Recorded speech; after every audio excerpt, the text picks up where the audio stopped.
لله رب العالمين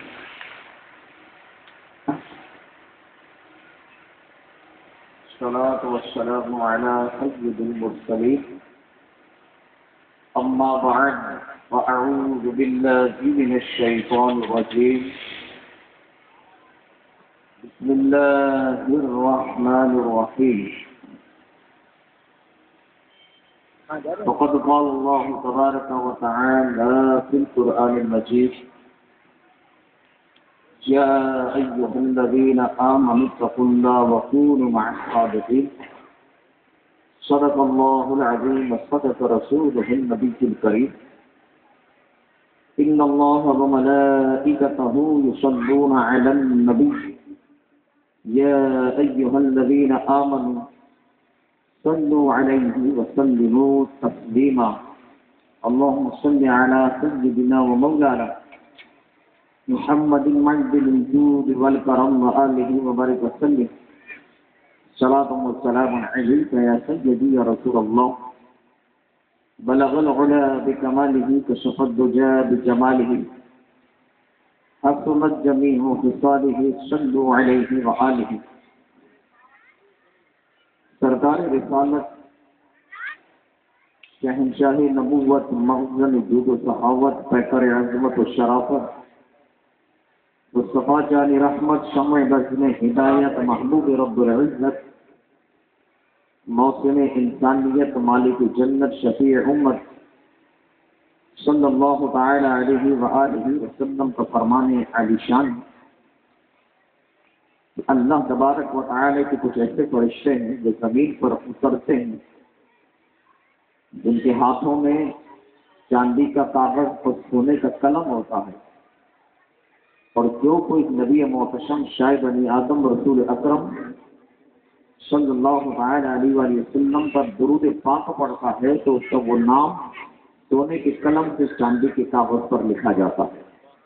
محبت کے ساتھ ایک مرتبہ درود پاک پڑھ لیجیے اللہم صلی علی سیدنا و مولانا محمد معدن الجود والکرم وآلہ وبارک وسلم۔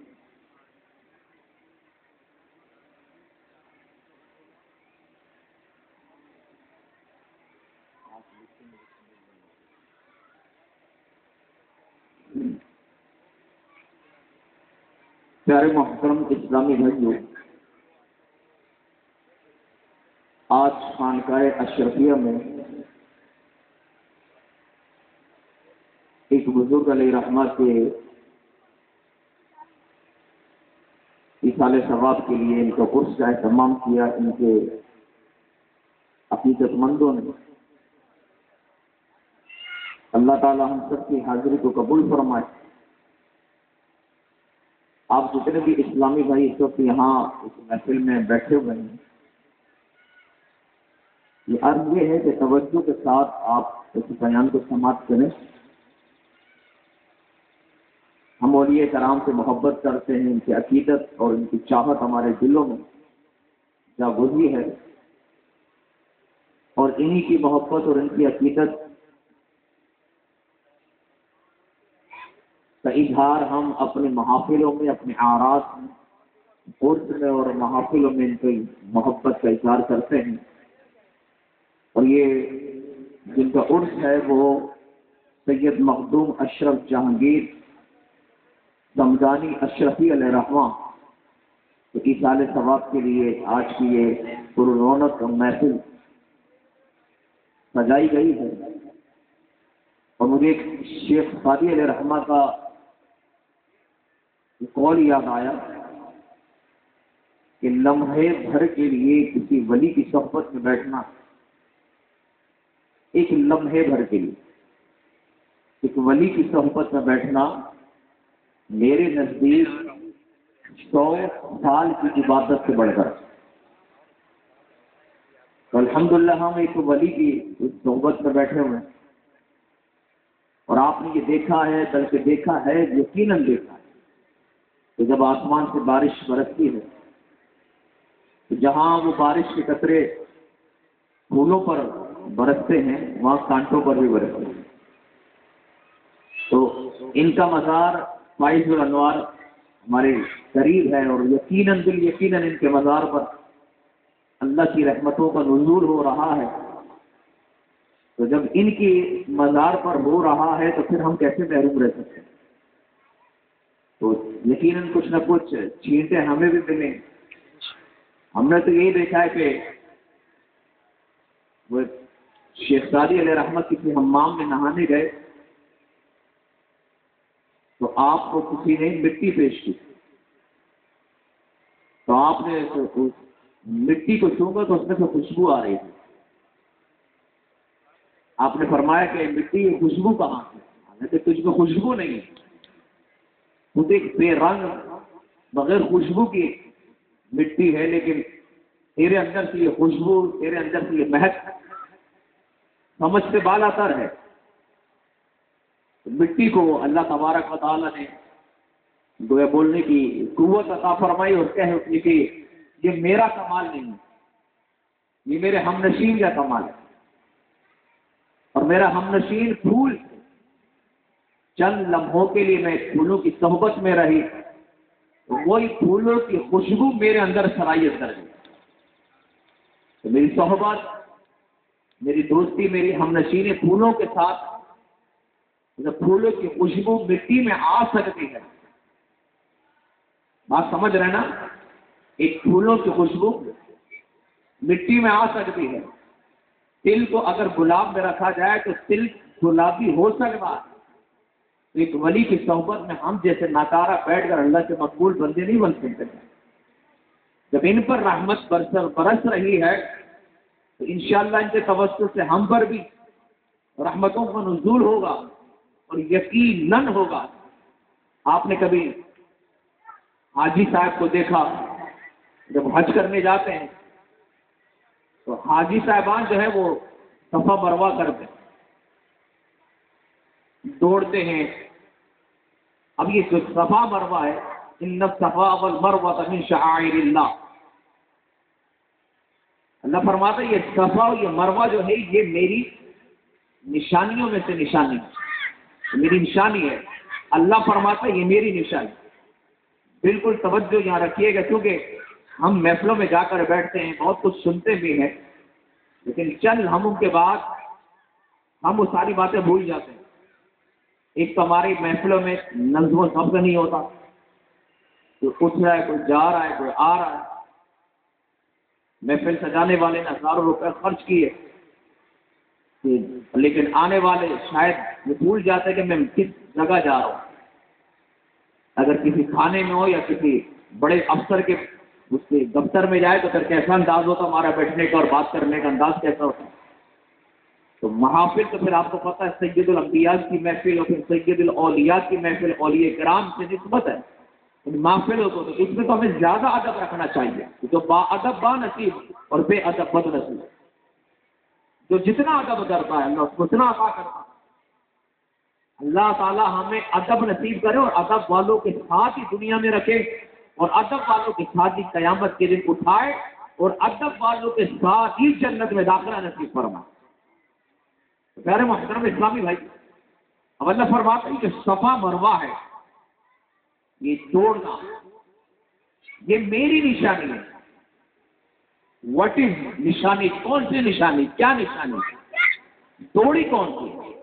دوڑا نہیں تھا کوئی، دوڑی تھی، اور بی بی ہاجرہ دوڑی تھی۔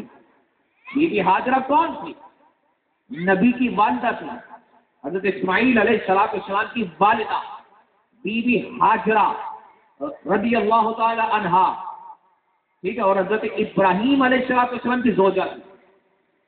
تو اب حضرت اسماعیل علیہ السلام کی والدہ ماجدہ اسماعیل علیہ السلام کو آپ نے رکھا پہاڑ کی چوٹی پر، ان کو پیاس، ان کی والدہ توڑتی ہیں، ایک پہاڑ سے دوسرے پہاڑ تک جاتی ہیں، پھر بیٹے کا خیال آتا ہے، پھر واپس پلٹ کر آتی ہے، پھر جا کے پانی کی تلاش۔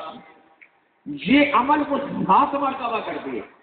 بی بی ہاجرہ عورت ذات ہے، اور عورت کبھی نبی نہیں ہو سکتی، یہ ذہن میں رکھیں آپ۔ عورت عبادت اور ریاضت کے ذریعے سے ولیہ تو ہو سکتی ہے، لیکن وہ نبیہ نہیں ہو سکتی۔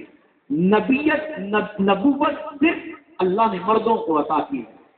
عورتوں کو نبوت ملی ہی نہیں اور مل بھی نہیں سکتی، کیونکہ سلسلہ مرد سے چلتا ہے، عورت سے نہیں. تو اب یہ بیوی ہاجرہ غیر عورت تھی اور نبی کی والدہ تھی، تو یہ ولیہ ہو گئی. ان کی عبادت، ان کی ریاضتیں، ان کے اعمال وہ ایک الگ بات ہے. لیکن چونکہ یہ عورت تھی اور عورت دوڑی، ایک ولیہ نے دوڑ لگائی اپنے بیٹے کی پیاس کو بجھانے کے لیے پانی کی تلاش میں. تو یہ عورت دوڑی، نبی کی گھر والی دوڑی. تو گویا ہم اس الفاظ کو یوں کہیں کہ اللہ کی ولیہ دوڑی، ولیہ تھی نا، تو اللہ کی ولیہ دوڑی ایک مقام سے پھر آئی صفا تک کے، پھر مروہ تک، پھر صفا تک، پھر مروہ تک. یہ 7 مرتبہ اپنے دوڑ لگائی. 7ویں بار اسماعیل علیہ السلام کی ایڑی مبارک سے پانی کا چشمہ جاری تھا، جس کو زمزم کہا جاتا ہے، جو ہم پیتے ہیں، زمزم شریف. یہ اسماعیل علیہ السلام کے قدمین شریفین کی برکت، ان کا معجزہ آئی، یہ پانی وہاں سے نکلا. اب ایک اللہ کی ولیہ دوڑی، تو اللہ فرماتے یہ دوڑنا، یہ صفا اور یہ مروہ، اللہ فرماتے میری نشانی ہے، میری نشانی. ان الصفا والمروہ من شعائر اللہ، اللہ فرماتا ہے صفا اور مروہ یہ میری نشانی ہے. ولیہ کا دوڑنا، ولیہ دوڑی ایک مقام سے دوسرے مقام تک، تو اللہ نے فرمایا یہ میری نشانی ہے. جب ولیہ کا دوڑنا نشانی بن سکتا ہے قرآن کی روشنی میں، تو جہاں ولی کا مزار ہو وہ نشانی کیوں نہیں بن سکتا؟ وہ نشانی کیسے نہیں بن سکتا؟ جہاں ولی آرام کرے، جہاں ولی کا مزار ہو، جہاں ولی کا وجود ہو، اس وجود پاک مسعود پر اللہ کی رحمتوں کا نزول. جب یہ دوڑنا اللہ کی نشانی ہے تو یہ مزارات، یہ جو آستانے بنے ہوئے ہیں، یہ بھی اللہ کی نشانی ہے. اور اللہ کی نشانیوں کی قدر، اللہ کی نشانیوں کی تعظیم وہ کرتے ہیں جن کے دلوں میں اللہ نے تقویٰ داخل کیا ہو. جو اللہ سے ڈرتے ہوں گے وہ ان نشانیوں کی تعظیم کرتے ہیں، اور جو اللہ سے نہیں ڈرتے وہ ان نشانیوں کی تعظیم نہیں کرتے. مزارات کے بارے میں وہ لغویات کہتے ہیں کہ تم مزار والوں سے کیا مانگتے ہو، یہ تمہیں کیا دے سکتے ہیں؟ مزار والا کیا دے سکتا تم؟ میں آئیے آپ مجھے ایک بات بتائیں کہ تم جتنے بھی یہاں بیٹھے کاغذ ہوگا تو پھینک دیں گے نا. ایک کاغذ جیب میں بہت سارے فالتو اس کو پھینک دیا، لیکن کیا ان کاغذوں میں کبھی پیسے پھینکے ہم نے آج تک؟ کبھی نوٹ نہیں پھینکے ہم نے. اگر ہمارا کوئی انعام لگ جائے، ہمیں کہیں خزانہ مل جائے، تو ہم اس خزانے کو چھپا کے رکھتے ہیں، اپنے گھر کی پریشانیاں سب کے سامنے بیان کرتے ہیں، اپنے گھر کے معاملات سب کے سامنے قابلہ کرتے ہیں. لیکن اپنے گھر کی خوشی، گھر کا انعام مل گیا، فنڈ لگ گیا یا بہت سارا مال ہاتھ آ گیا، تو آپ اور میں کبھی کسی کے سامنے تذکرہ نہیں کرتے، چھپاتے ہیں اس کو کہ کہیں نظر نہ لگ جائے، کوئی ڈاکو نہ آ جائے گھر پہ، کوئی چور نہ آ جائے.